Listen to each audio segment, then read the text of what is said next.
घर में घुसते ही राकेश ने मालती को बताया कि वैशाली कुछ दिन के लिए हमारे घर रहने आ रही है। उसके सामने कोई तमाशा मत करना। मम्मी पापा तो रहे नहीं, अब उसके पास हमारे सिवा कौन है मायके के नाम पर। मैंने उसे बताया था कि तुम्हारा पथरी का ऑपरेशन होना है। डॉक्टर ने बोला है कि जितनी जल्दी हो सके उतनी जल्दी करा लो। तुमसे मिलने के लिए ही अपने बच्चों को सास ससुर के पास छोड़कर वह यहाँ रहने आ रही है।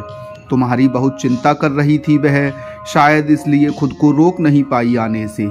मालती रसोई में से अपने पति के लिए चाय बनाकर ले आई और कहने लगी, सर्दियों में भी आपकी बहन को चैन नहीं, मुंह उठाकर चली आती है रहने के लिए।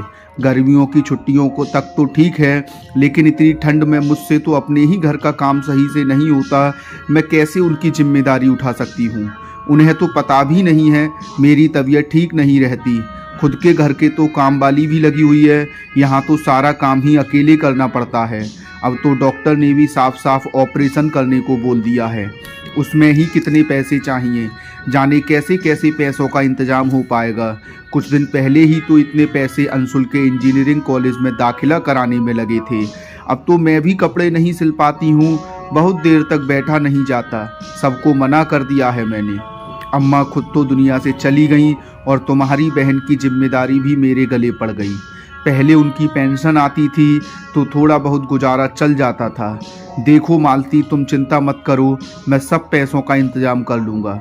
बस तुम अपना ध्यान रखो और मेरी बहन के साथ भी अच्छी तरह से रहना। वह कुछ लेने के लिए नहीं, तुमसे मिलने के लिए ही यहाँ पर आ रही है। मालती बिना कुछ कहे ही रसोई की तरफ खाली कप उठाकर चली जाती है।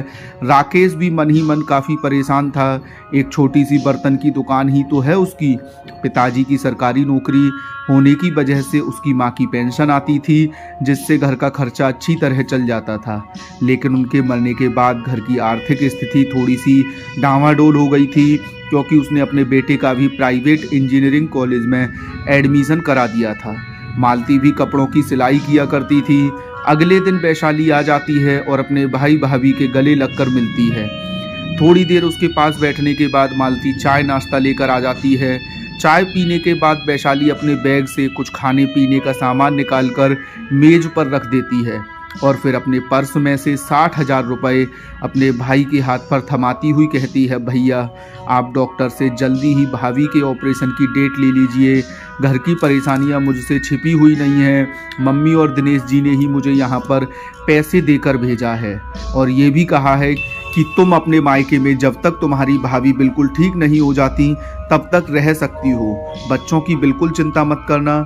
मुसीबत के समय भाई बहनी एक दूसरे के काम नहीं आएंगे तो रिश्तों का क्या फ़ायदा है।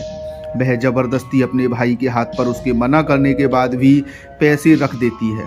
मालती की आंखों में आंसू आ जाते हैं। उसे खुद पर बहुत शर्मिंदगी महसूस हो रही थी। वैशाली उसके आंसू पोंछते हुए कहती है, भाभी आप चिंता मत कीजिए, सब ठीक हो जाएगा।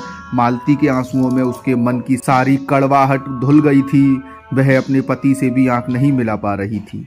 तो दोस्तों, आपको यह कहानी कैसी लगी हमें कमेंट करके ज़रूर बताइए और हमारे चैनल को ज़्यादा से ज़्यादा सब्सक्राइब कीजिए। धन्यवाद।